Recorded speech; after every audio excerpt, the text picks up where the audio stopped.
اور اعلیٰ حضرت فرماتے ہیں، دیکھو اعلیٰ حضرت کیا کہتے ہیں، فاضل بریلوی فرماتے ہیں کاش محشر میں جب ان کی آمد ہو، کہتا ہے میرا دل کرتا ہے سب نے ہاتھ باندھے ہوئے، کاش محشر میں جب ان کی آمد ہو اور بھیجے سب ان کی شوکت پہ لاکھوں سلام۔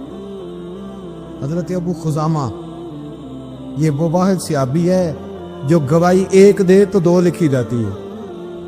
حضرت ابو خزامہ کہتے ہیں نبی پاک صلی اللہ علیہ وسلم نے نا گھوڑا خریدا ایک یہودی سے، ذرا محبت کی بات دیکھو، حضور تھے یا وہ یہودی تھا، سیاستہ میں حدیث، تو نبی پاک صلی اللہ علیہ وسلم گھر چلے گئے، فرمایا پیسے لا کے دیتا ہوں، پیچھے سے یہودیوں نے کہا تو نے سستا بیچ دیا ہے۔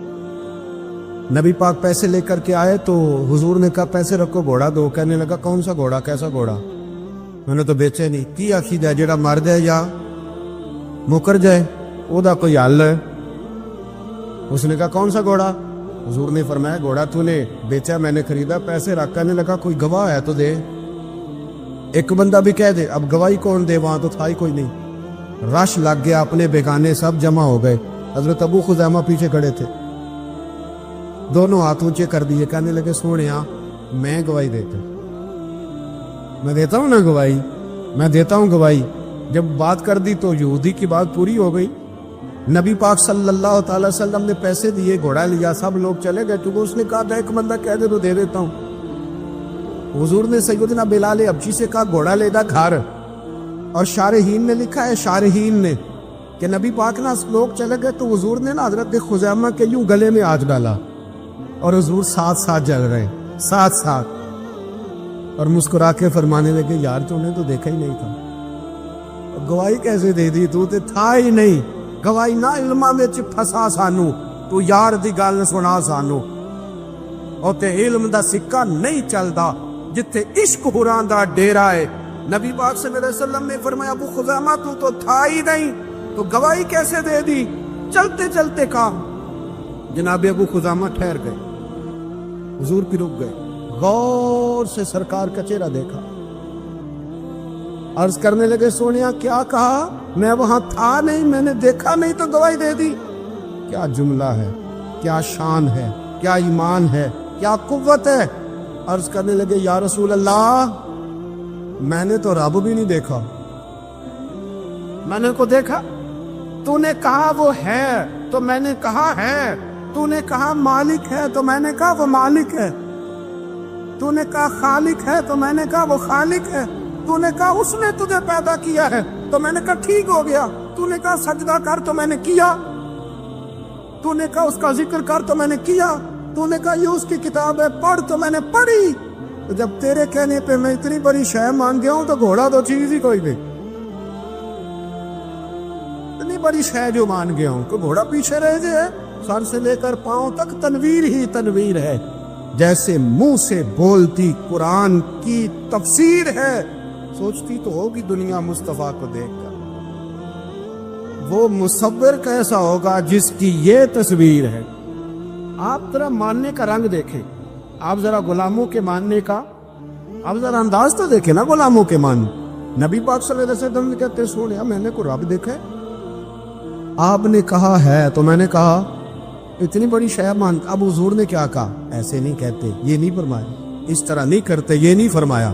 نبی پاک نے نا بازو پکڑا، حضرت ابو خزیمہ رضی اللہ تعالیٰ عنہ نے نا، وہ کبھی جیت جاتا تھا نا ہمارا کھلاڑی تو اس کا بازو پکڑ کے اونچا کرتے تھے، تو نبی پاک نے حضرت ابو خزیمہ کا بازو پکڑ کے اونچا کیا۔ میں سنو میرے یارو، جہاں گواہی کی ضرورت پڑے دو بندے چاہیے، پر جہاں میرا ابو خزیمہ آ جائے نا، ایک کی گواہی دو کے برابر، ایک کی گواہی دو کے برابر۔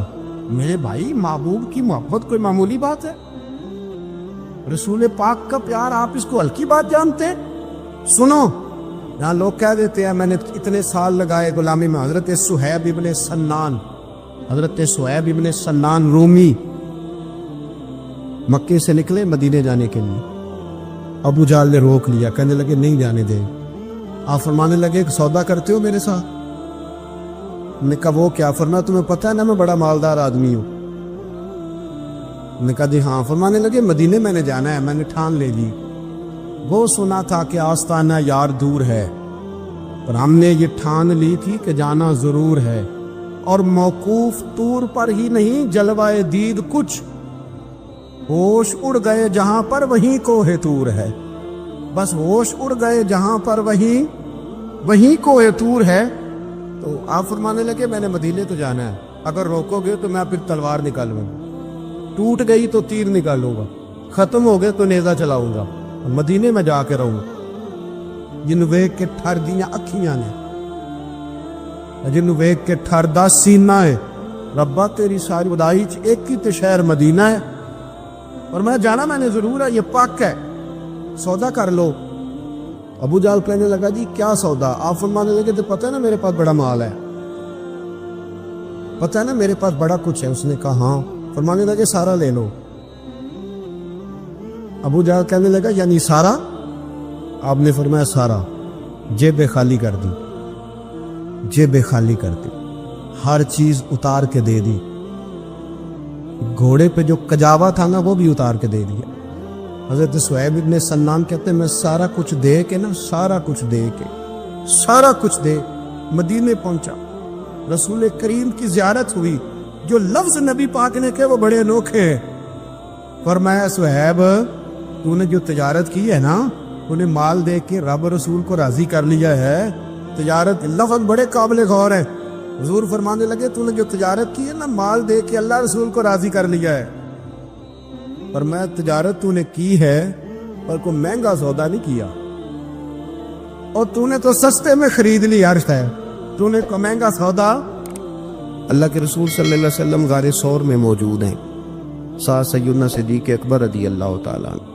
کفار جو گرفتار کرنے والے تھے، پیچھے لگے ہوئے تھے، وہ غار ثور کے دروازے تک آ گئے۔ جس طرح ڈاکٹر بول دیتا ہے، وہ کہہ دیتا ہے کہ اب جناب مشکل ہے، اگلے ہفتے آپ چلے جائیں گے، تو وہ جو کمزور لوگ ہیں انہوں نے اگلے ہفتے کیا جانا ہوتا ہے، وہ جب ڈاکٹر بتاتا ہے اسی وقت ہی فوت ہو جاتے ہیں۔ وہ کہتے ہیں اگلا ہفتہ تو لیٹ ہے، اسی وقت ہی سمیٹ لیتے ہیں سامان سفر۔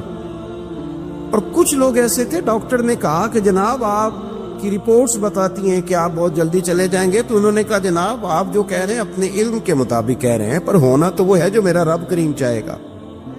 یہ وہ جذبات ہیں جو ہمیں رسول کریم علیہ السلام نے عطا فرمائے۔ دیکھو حضرت ابوبکر صدیق رضی اللہ تعالیٰ عنہ کے ساتھ حضور غار ثور میں موجود ہیں۔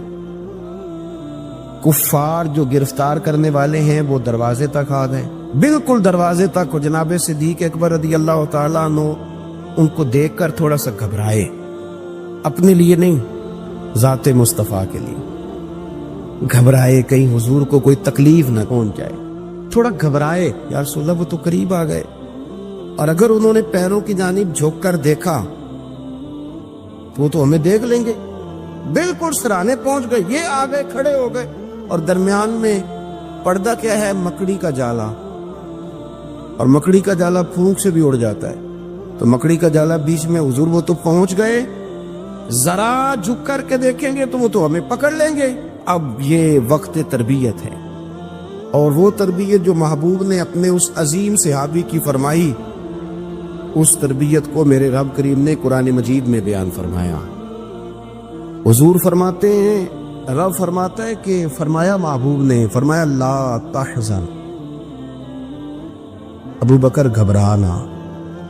یہ ایک موقع ہوتا ہے جب انسان کو گھیر لیتی ہیں مشکلات چاروں جانب سے، اور جو بھی آتا ہے وہ اسے مایوس ہی کرتا ہے، لیکن حالات کے سہمے ہوئے لوگوں کو بتا دو حالات بدل جاتے ہیں، ایک جیسے نہیں رہتے۔ کہا لا تحزن، ابو بکر گھبرانا، کیوں؟ ہماری فوجیں آ کے انہیں پکڑ لیں گی، یا اندر ہمارے پاس کوئی ایسا اسلحہ موجود ہے کہ ہم ان پر چھوڑ دیں گے تو یہ مر جائیں گے۔ لا تحزن، ابو بکر گھبرائیے مت۔ کیوں نہ گھبرائیے؟ اس لیے کہ ان اللہ معنا، بے شک اللہ ہمارے ساتھ ہے۔ جن کے ساتھ رب ہو انہیں گھبرانا نہیں چاہیے۔ انہیں گھبرانا، یہ جو مسلح کی قوت ہوتی ہے، یہ دعا کی طاقت ہوتی ہے، دعا صلاح المومن، یہ جو قوت ہوتی ہے انسان کے پاس، یہ اس کے پاس ہتھیار ہوتا ہے کہ آج رات منا لوں گا، میرا رب کرم فرما دے گا۔ یہ جو اس کے پاس قوت ہوتی ہے، یہ اسے کمزور نہیں پڑنے دیتی۔ اسے طاقتور رکھتی.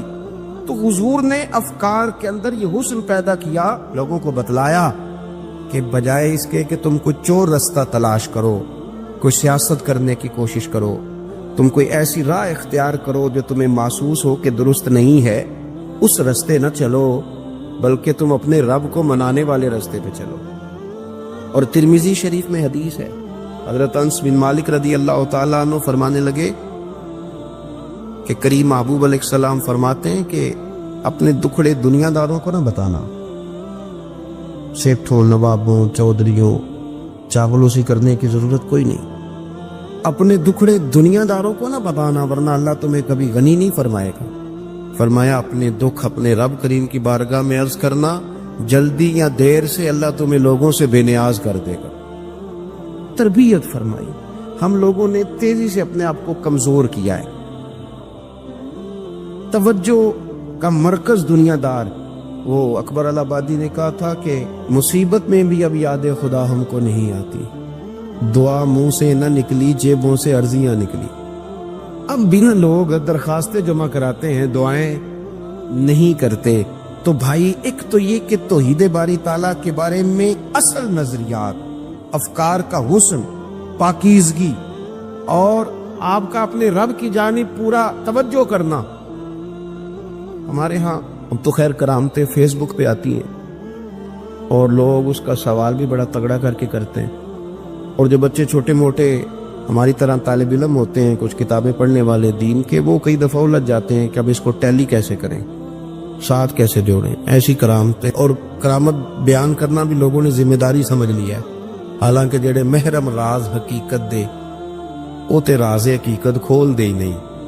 اے جنہ ویکھیا نہیں وہ کرن گلاں، جنہ ویکھ لیا ہو تے بول دے ہی نہیں.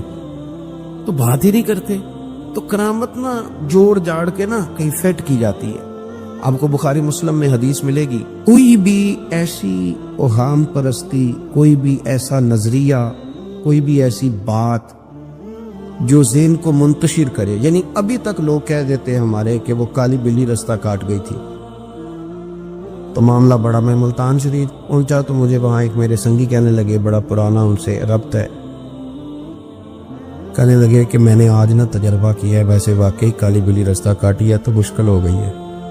میں نے انہیں کہا کہ آپ کا تجربہ سجدہ صاحب کا محتاج ہے، آپ کو دوبارہ سے تجربہ کرنا چاہیے. خدا کے بندے، کالی بلی رستہ کاٹ جائے تو مشکل ہوتی ہے، تو میرا تو سارے رستے، کئی کالی گاڑیاں رستہ کاٹ گئی ہوں. اب کیا کیا جائے؟ یہ کمزوری ہے. افکار میں کمزوری نہیں پیدا کریں، کچا پن نہ پیدا کریں، آپ مضبوطی لائیں. بخاری مسلم میں آپ کو حدیث ملے گی، سرور کائنات علیہ السلام کے صاحبزادے جناب ابراہیم علیہ السلام وصال فرما گئے، اور کیفیت یہ تھی کہ انہوں نے حضور کی مقدس گود میں آخری سانس لیا. داڑھی مبارک محبوب کی آنسوؤں سے بھر گئی. حضرت انس کہتے ہیں عرض کی یا رسول اللہ آپ بھی آنسو بہاتے ہیں؟ فرمایا میرا بیٹا گیا ہے تو آنسو نکل آئے ہیں، ورنہ میری زبان پہ وہی جاری ہے جس سے میرا رب راضی ہوتا ہے. اسی دن نا، جس دن سرکار کے صاحبزادے کا وصال ہوا، اسی دن سورج کو گرہن ہو گیا. کچھ لوگوں نے بات جوڑ دی، کہنے لگے کہ آج چونکہ حضور سید عالم علیہ السلام کے صاحبزادے کا وصال ہو گیا تو آج دیکھو سورج کو بھی گرہن ہو گیا. بات جوڑ دی. غم کی کیفیت تھی، سرکار کی مقدس داڑھی آنسوؤں سے بھری ہوئی تھی، حالات کا تقاضا اور اس کی سمت کچھ اور تھی. حضور نے جمعے کا انتظار نہیں فرمایا، فرمایا بلاؤ لوگوں کو مسجد میں. لوگ جمع ہو گئے اور صحابہ فرماتے ہیں ہمارے خیال میں یہ تھا کہ یہ موقع نہیں تھا. آج نہ جہاد کے لیے کوئی حکم آنا ہے، کس مقصد کے لیے حضور نے طلب فرمایا، لیکن جب ہم گئے اتنا ضروری کام ہے نظریات کا صاف ہونا. اللہ کے محبوب نے لوگوں کو اسی دن بلا کے فرمایا لوگوں سنو، سورج اور چاند کو جب گرہن لگے تو استغفار پڑھا کرو، تسبیحات کیا کرو، نوافل ادا کیا کرو، اللہ کے حضور حاضر ہوا کرو. فرمایا یہ سورج اور چاند کو جب گرہن لگے تو یہ اللہ کی نشانیوں میں سے نشانی ہوتا ہے. کسی بندے کے دنیا سے جانے کا اس کے ساتھ کوئی تعلق نہیں. تم نے اپنے ذہن کو ٹھیک رکھنا، افکار کو ٹھیک رکھنا، کسی بھی قسم کی تم نے اوہام پرستی کا شکار نہیں ہو۔ مضبوط رہیں، اٹھ باندھ کمر کیوں ڈرتا ہے، پھر دیکھو خدا کیا کرتا ہے۔ آپ مضبوط رہیں، جب مضبوط رہیں گے تو انشاءاللہ توانائی اللہ کی طرف سے عطا کر دی جائے گی۔ دوسری بات، نبی پاک صلی اللہ تعالی علیہ وسلم نے نا تمام انبیاء کرام علیہم السلام کے بارے میں لوگوں کے ذہنوں کی اصلاح کی۔ آپ کبھی قرآن حکیم کا مطالعہ فرمائیں، احادیث مبارکہ کو پڑھیں تو میرے محبوب کریم کی شان یہ ہے کہ حضور نہ انبیاء کی شانیں بیان کرتے۔ حضرت موسیٰ کلیم اللہ ہیں، کس نے ہمیں بتایا؟ قرآن و حدیث نے بتایا۔ شانیں بیان کی نبیوں کی، عظمتیں بیان کی۔ حضرت ابراہیم خلیل اللہ ہے، یہ ہمیں قرآن نے بتایا، حضور نے بتایا، لیکن ساتھ ہمیں یہ بھی بتایا کہ ہیں یہ اللہ کے بندے، ہیں یہ اللہ کے رسول۔ نبی پاک صلی اللہ تعالی علیہ وسلم نے افکار اور نظریات انبیاء کے بارے میں لوگوں کے درست فرمائے۔ مجموع الزوائد میں حضرت مولا علی شیر خدا رضی اللہ تعالیٰ عنہ کی حدیث مروی ہے، ایک بدو آ گیا حضور کی بارگاہ میں کچھ مانگنے کے لیے۔ مولا کائنات رضی اللہ تعالیٰ عنہ فرماتے سرکار جب کسی بات کا جواب نہ دینا چاہتے تھے تو خاموش ہو جاتے تھے، کچھ دیر خاموش رہتے تھے۔ اور حضور کا خاموش رہنا بھی ہمارے محدثین نے محفوظ کیا ہے۔ اقسام حدیث میں سے ایک حدیث ہے جسے حدیث تقریری کہا جاتا ہے، وہ حدیث ہے جس میں حضور خاموش رہے، کوئی کام کیا گیا تو سرکار خاموش رہے۔ حضرت مولا علی کہتے ہیں حضور نہ خاموش ہو گئے، لیکن چونکہ دیہاتی تھا، سادہ تھا، اس نے جب بار بار گفتگو چھیڑنا چاہی تو پھر حضور نے فرمایا چل پھر مانگ لے کیا مانگتا ہے، مانگ لے پھر کیا مانگتا ہے، کر سوال۔ دیہاتی تھا، سادہ آدمی تھا۔ مولا کائنات فرماتے ہیں ہمیں یوں لگا کہ اب نہ یہ آخرت اپنی سوار جائے گا، جنت کا سوال کرے گا، لیکن بڑا ہی سادہ تھا، مانگنے پہ بھی آیا تو کیا مانگا؟ کہنے لگا یا رسول اللہ صلی اللہ علیہ وسلم میں نے سفر کرنا ہے، مجھے ایک اونٹنی عطا کر دیتے۔ حضرت سلطان باہو سے کسی نے کہا کہ بڑے لوگ مرید ہوتے ہیں، تو فرمانے لگے رابطہ طالب کوئی نہیں ملے، جو ملے طالب زرد آؤ۔ تو بہت سارے لوگ ایسے آتے ہیں جو کامل شیخ کے پاس بھی آ کے کہتے ہیں دکان کوئی نہیں چلتی، یہ تو کسی سیٹ سے مشورہ کر لیتے، کاروبار چلانے کا آپ کو ڈھنگ بتا دیتا۔ یہ یہاں کے بھی آپ نے یہی سوال کیا، یہاں پہنچ کے بھی یہی سوال۔ تو نبی پاک صلی اللہ تعالی علیہ وسلم سے کہنے لگا ایک اونٹ دے دیں آنے جانے کے لیے۔ حضرت علی کہتے ہیں ہمیں بڑا افسوس ہوا، یار تو آیا کہاں پہ اور تو مانگ کیا رہا ہے؟ تو بارگاہ دیکھ اور اپنا سوال دے، تو کہاں کھڑا ہے، کیا مانگ رہا؟ حضور مسکرائے اور مسکرا کر کے فرمایا کہ اونٹ تجھے دیا، چل کچھ اور بھی مانگ لے۔ حضرت علی کہتے ہیں ہم نے کہا اب جنت مانگے گا یہ حضور سے؟ تو بڑا ہی بولا تھا، کہنے لگا جی اگر آپ کچھ اور بھی دینا چاہتے ہیں تو اونٹ پہ ڈالنے کے لیے کجاوا بھی دے دیں۔ تو حضرت مولا علی شیر خدا فرماتے ہیں ہمیں پھر بڑا افسوس ہوا کہ یار دیکھو اتنا چانس ملا ہے پھر کھو دیا۔ رسول کریم علیہ السلام بھی مسکرائے، اور سرور کائنات کی جو مسکراہٹ ہوتی تھی وہ نہ خوشیاں تقسیم کرتی تھی۔ اعلیٰ حضرت رحمت اللہ علیہ فرماتے ہیں جس کی تسکین سے روتے ہوئے ہنس پر، جس کی تسکین سے روتے۔ اب یہاں سوال پیدا ہوتا تھا کہ پھر اس مسکراہٹ کے لیے تو انتظار کرنا پڑتا ہوگا کہ حضور مسکرائیں تو روتے ہوئے ہنسیں، تو اگلا شعر بھی ہے اور جواب بھی ہے۔ فرمانے لگے جس کی تسکین سے روتے ہوئے ہنس پڑیں اس تبسم کی عادت پہ لاکھوں سلام۔ یہ تو عادت ہے حضور کی، یہ تو عادت ہے مسکراتے رہنا۔ تو حضور بھی زیر لب مسکرائے۔ تیسری دفعہ میرے کریم نے پھر فرمایا چل مانگ لے کچھ، تجھے ایک چانس اور دیتے ہیں۔ پر مولا کائنات فرماتے ہیں بڑا ہی بھولا تھا، تیسرا چانس ملا، گویا گولڈن چانس ملا، لیکن پھر بھی وہیں کا وہیں رہ گیا۔ کہنے لگا ٹھیک ہے اگر آپ کچھ اور بھی دینا چاہتے ہیں تو میرا سفر لمبا آنے جانے کا خرچہ بھی دے دیں۔ اللہ اکبر۔ اب حضور عقائد کی بابت بتانے لگے کہ رسالت کے بارے میں، محبوب کے بارے میں عقیدہ کیسا ہونا چاہیے۔ تو حضور علیہ السلام فرمانے لگے تجھ سے تو وہ بنی اسرائیل کی بڑھیا ہی اچھی تھی۔ یا رسول اللہ صلی اللہ علیہ وسلم کون سی؟ تو حضور فرمانے لگے جناب موسیٰ علیہ السلام کو حکم ہوا ہجرت کریں تو آپ جانے لگے، تو پھر ارشاد خداوندی ہوا کہ جہاں حضرت یوسف علیہ السلام مدفون ہے، آپ کا مزار پر انوار ہے، اگر آپ کو جانا ہے تو پھر ان کے تابوت کو بھی آپ نکال کر کے ساتھ لے جائیں۔ حضرت سیدنا موسیٰ علیہ السلام نے لوگوں سے پوچھا تمہیں پتہ ہے جناب یوسف کا مزار کہاں ہے؟ کسی کو نہیں پتا۔ ایک بوڑھی اماں ہے ضعیف العمر، اس کو خبر ہے۔ حضرت موسیٰ علیہ السلام نے اس سے کہا اماں تو بتائے گی کہ حضرت یوسف کا مزار کہاں ہے؟ تو کہنے لگی بتاؤں گی پر مفت نہیں بتاؤں گی، یہ حضور بیان کر رہے ہیں، بتاؤں گی پر فری میں نہیں بتاؤں گی، میں نا مفت تھوڑی بتاؤں گی۔ فرمایا چل تو اپنی قیمت بتا بتانے کی، تو کہنے لگی میں اس شرط پہ جناب یوسف کے مزار کا پتہ بتاؤں گی کہ آپ مجھے جنت میں وہ والا گھر دیں گے جس کے پڑوسی جناب موسیٰ علیہ السلام ہو۔ آپ کے پڑوس میں گھر چاہیے، تجھ سے تجھی کو مانگ کے میں نے مانگ لی ساری کائنات، وہ والا مکان چاہیے جس کے پڑوسی آپ ہوں۔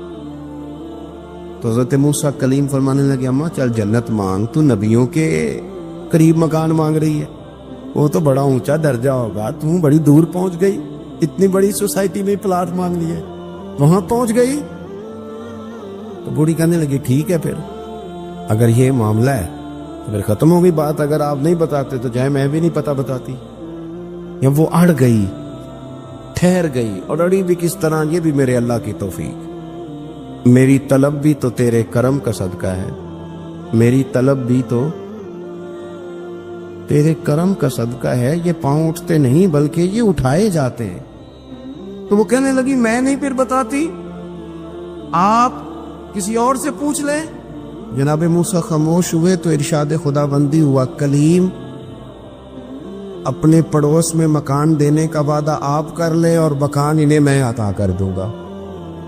تو حضور سید عالم صلی اللہ تعالی علیہ وسلم نے اس بدو کی موجودگی میں تربیت فرمائی صحابہ کی، یہ چیزیں بھی حضور نے عطا فرمائی، امت کو درس دیا۔ ایک وقت 24 گھنٹوں میں ایسا لایا کر اس میں تو اپنے رب کو دکھڑے سنائے، اس میں تو دعائیں مانگے، اس میں تو عرض و نیاز کرے، اس میں تو اپنے گناہوں کی معافی چاہے۔ اعلیٰ حضرت کے والد گرامی سے کسی نے پوچھا مولانا نقی علی خان صاحب سے کہ حضرت جی فرعون 500 سال ہی حکومت کر گیا، 500 سال ہی حکومت کر گیا، اللہ کا مقابلہ کرنے والا پکا کافر بے ایمان۔ تو آپ فرمانے لگے ملا رومی کی وہ کتاب پڑھو مثنوی، جس میں انہوں نے لکھا ہے کہ جب ساری دنیا سو جاتی تھی تو فرعون اٹھ کے مصلے پہ بیٹھتا تھا، کہتا تھا یا اللہ معاف کر دے، رب تو ہی ہے، گنہگار بڑا ہوں پر مہربانی کر۔ روز معافیاں مانگتا تھا تو رب کریم کی قدرت نے مہلت دی کہ روز توبہ کرتا ہے، چلو ایک دن سچی بھی کاری جائے تو اچھا ہے، اللہ نے مہلت دی۔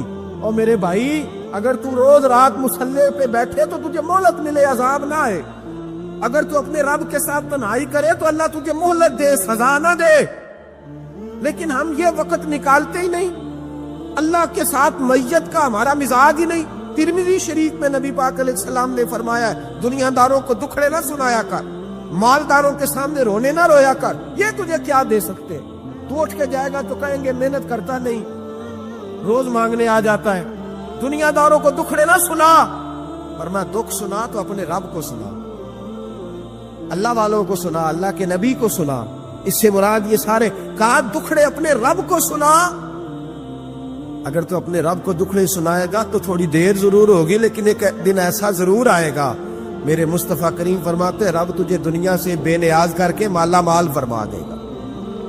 دھوکے کا مزاج نہ بنا، کینچی لے کے نہ گھوم کے کیسے جیب کاٹ سکتی، اللہ کو دکھڑے سنا۔ حضرت عائشہ عرض کرنے لگی حضور چلے یہ تو سمجھ آ گئی، لیکن بارش مجھ پہ پڑی آپ پہ پڑی نہیں، تو کہا عائشہ تم نے اڑا کیا تھا؟ کہا حضور آپ کی طامت، فرمایا بارش کوئی نہیں تھی، جب تو نے میری طامت لی تو خدا کی رحمتیں تم پر برسنے لگ گئی۔ تو حضور کے وجود سے لگی ہوئی چیز کوئی اوڑھ لے تو رحمت برستی ہے، تو میرے نبی کی مسجد چومنے سے کیوں رحمت نہیں برستی؟ جالی چومنے سے کیوں نہیں برستی؟ جہاں جہاں حضور رکے، جہاں جہاں نبی پاک ٹھہرے، وہاں جانے سے کرم کیوں نہیں ہوتا؟ تو عزیزو یاد رکھو، رمضان میں ایک ڈیوٹی آپ نے یہ کرنی ہے کہ عبادت کو وقت دیں، ٹائم نکالیں۔ جو اتنے سے بھی فارغ ہے نا، وہ 19ویں روزے تک کل فارغ ہو کے 20 کو اعتکاف بیٹھے۔ زندگی میں ایک دفعہ اعتکاف تو ویسے بڑا ضروری ہے، ہمارے بزرگوں نے لکھا ضروری ہے ایک بندہ اعتکاف کر لے زندگی میں ایک دفعہ، ہر سال کرے تو سنت ادا ہوگی۔ ویسے سنت مؤکدہ الکفایہ ہے، بستی میں اگر کوئی بھی نہ بیٹھے گا تو سارے گناہگار ہوں۔ ہم انشاءاللہ اس مسجد میں اس سال اجتماعی اعتکاف کریں گے۔ میں نے یہ پروگرام بنایا ہے کہ لوگ اعتکاف تو بیٹھتے ہیں لیکن نہ بیچاروں کو قرآن مجید پڑھنا آتا ہے، نہ نماز وضو غسل کے مسائل آتے ہیں، نہ انہیں پتہ ہے کہ رات عبادت کیسے کرنی ہے۔ تو میں نے یہ ارادہ کیا اس سال، میں نے معافی لیا ہاتھ باندھ کے، میں نے کہا یار سارا سال میں پورے ملک میں گھومتا ہوں، اس سال رمضان میں میرا ارادہ ہے میں صرف اپنے شہر میں رہوں، میں کہیں نہ جاؤں، تاکہ جو جہاں سے بھی چل کے آئے اسے فون نہ کرنا پڑے، میں اسے مل جاؤں ویسے ہی۔ تو میں انشاءاللہ تعالیٰ یہی رہوں گا، اور رمضان کی 10 راتیں میں اپنے اعتکاف والوں کے ساتھ گزاروں گا انشاءاللہ تعالیٰ۔ یہاں آپ لوگ آئیں، جو سنجیدہ قسم کے لوگ ہیں ان کو ساتھ لائیں، وہ یہاں آ کے اعتکاف کریں۔ لنگر شریف بھی ہم دیں گے جو ہماری توفیق ہوگی، اور انشاءاللہ دونوں وقت دیں گے اپنی توفیق کے مطابق، اور یہ کوئی صدقہ زکوٰۃ خیرات سے نہیں ہوگا، یہ آپ ہمارے مہمان ہوں گے تو یہ مہمان نوازی ہوگی انشاءاللہ تعالیٰ۔ تو یہ اپیل آخر میں اعلان کرنا تھا، پر چلو بات آ گئی تو میں نے شروع میں کر دیا۔ یہاں ہم مقدور بھر کوشش کریں گے آپ کے لیے اجتماعی اعتکاف کا بندوبست، ہمارے جو دیگر طلباء علماء ہوں گے وہ بھی آپ کے ساتھ وقت گزاریں گے، وضو غسل نماز کی چیزیں سکھائیں گے، آپ کو قرآن مجید پڑھنا پڑھانا سکھائیں گے۔ 10 دنوں میں جو ممکن ہو سکے گا ہم انشاءاللہ تعالیٰ کریں گے۔ تو اعتکاف میں وقت دے۔ دوسرا کام آپ نے یہ کرنا ہے رمضان شریف میں کہ قرآن پاک زیادہ سے زیادہ پڑھنا ہے، پڑھیں گے انشاءاللہ۔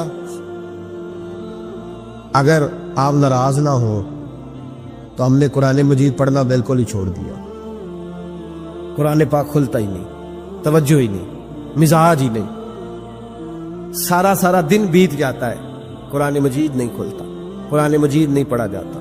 ایک آج شخص مجھ سے ملنا چاہ رہے تھے، مسجد نبوی شریف میں حاضر تھا، تو وہ ایک دفعہ آئے گزر گئے، میں قرآن شریف پڑھ رہا تھا، پھر آئے تو گزر گئے قرآن شریف، تیسری دفعہ پھر آئے تو کہنے لگے آپ نے کتنا کو پڑھنا ہے؟ میں نے ان سے کہا کہ مہربانی کرو مجھے دعا دو کہ اللہ مجھے پڑھتا ہی رکھے، آپ نے یہ کیا لفظ ادا کر لیے کتنا کو پڑھنا ہے؟ وہ خدا کے بندو یہاں کام کیا ہے؟ اگر تلاوت بھی نہیں کرنی تو کرنا کیا ہے؟ وہاں میں اکثر کہتا ہوں کہ چونکہ ہم تو مسیتڑ ہیں، ہمارا تو مزاج ہے مسجدوں میں رہنے کا، چونکہ عام لوگوں کا مزاج نہیں ہوتا تو وہاں بھی بازاروں کو ٹائم زیادہ دیتے ہیں، خریداری میں وقت زیادہ لگاتے ہیں۔ اگر ہماری طبیعت مسجد میں بیٹھنے کی ہو، قرآن پاک پڑھنے کی ہو تو بڑا ذوق بن جائے۔ قرآن مجید امام اعظم ابو حنیفہ امام اعظم رمضان شریف کے اندر 61 قرآن مجید پڑھا کرتے تھے۔ کتنے؟ 60 اور 1 61۔ ایک قرآن شریف دن میں پڑھتے، ایک رات کو پڑھتے، پورے دن میں قرآن مجید ختم کرتے، ایک رات کو۔ اور آپ فرماتے ہیں 61واں قرآن مجید وہ تھا جو میں تراویحوں میں سنا کرتا تھا۔ 61 قرآن پاک آپ ہر رمضان میں پڑھا کرتے تھے۔ میری آپ سے گزارش ہے ایک سپارہ مسجد میں پڑھیں رمضان میں، ایک سپارہ گھر میں پڑھیں۔ مسجد میں پڑھیں گے تو مسجد کا حق ادا ہوگا، اور گھر میں قرآن پاک کھول کے بیٹھیں گے تو بچے بھی آ کے پاس بیٹھ جائیں گے، چھوٹے چھوٹے بچے۔ یہ کبھی تجربہ کرنا، یہ بخشش کا ذریعہ ہے۔ جب آپ بچوں کی ماں سویرے سویرے بڑا اچھا دوپٹہ لے کے اور مصلی بچھا کے اور قرآن مجید کی ریل رکھ کے اور پھر اس کو خوشبو لگا کے جب کھولتی ہے نا، تو اس کی جو 2-2.5 سال کی بچی ہوتی ہے وہ بھی کہیں سے دوپٹہ ڈھونڈنے لگ جاتی، وہ بھی دوپٹہ لے کے آتی ہے، وہ دائیں بیٹھتی ہے۔ اس کا جو 4 سال کا بچہ ہوتا ہے نا، اگر ابا بیٹھا ہے اور 4 سال کا بچہ بھی کہیں سے ٹوپی ڈھونڈ کے لاتا ہے، اسے پڑھنا نہیں آتا، لیکن وہ بھی آ کے نا سپارہ لے کے بیٹھ جاتا ہے۔ میں نے دیکھا ہے بچے تھوڑا تھوڑا ہلنے لگتے ہیں۔